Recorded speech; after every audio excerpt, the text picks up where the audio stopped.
Hey guys, happy Monday. I hope you had a wonderful, amazing, family-filled Easter weekend. And it's Monday, and I was doing some research actually. I was very curious to find out that more decisions are made on a Monday than any other day of the week. It's kind of cool. So, understanding that today is day 49, holy cow, 49 of our 62-day video blog challenge, and a little bit about decision making. And I think this is really cool. I wrote some notes because I really want to keep on track. But understanding that I grew up in a family spending years and years in 4-H. And the 4-H motto is learn to do by doing. And that creates a lot of decisions. You know, always exploring and learning how to do stuff by the way of doing it. But what I thought was even more interesting is as we grow as people, and we're always aiming to make the very best of decisions with the best of intentions, with the best knowledge that we have at our fingertips at that time. But knowing within a business realm that the decisions we make can be sometimes long-lasting, you know, in both a positive and also in a negative way if we happen to make an erroneous decision.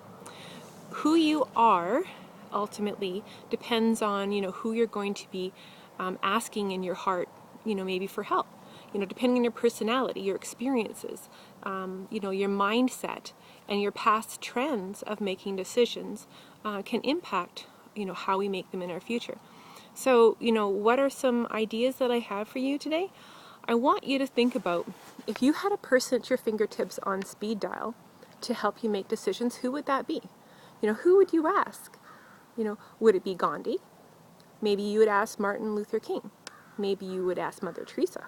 You know, what would Einstein do? You know, or maybe what would Jesus say? It all depends on your upbringing. It all depends on your past experiences, your mindset, and where you are. So who leads you is an idea of who you might want to ask, you know, in your heart. So I also want you to think about the bigger question. You know, ask deeper. Dig deeper into that question.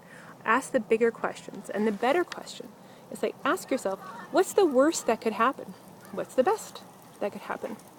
Who can I talk to that's going to help me make these decisions? Have I truly considered all of the options? If I could pick one more option to make something happen, what would that option be? What does my instinct say? What does my gut say? What does my heart say? And ultimately, are you prepared for the consequences of your decision? And last but not least is a little to-do task that my family and I used to go through all the time.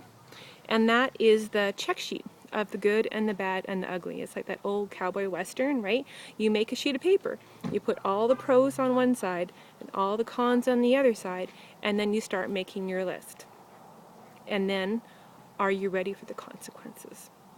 So those are my ideas and tips for a very dynamic and decision-making Monday.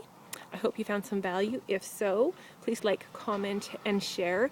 It's very exciting because one decision I made was to partake in the Google Plus Bootcamp because there's some really interesting things going on between YouTube and Google Plus. And it really has some really interesting things that connect the dots. So, if you're interested in participating in our boot camp and learning how untapped market of Google Plus could be at your fingertips, please reach out. Let's chat. I'll talk to you guys later on the sunny side of life tomorrow.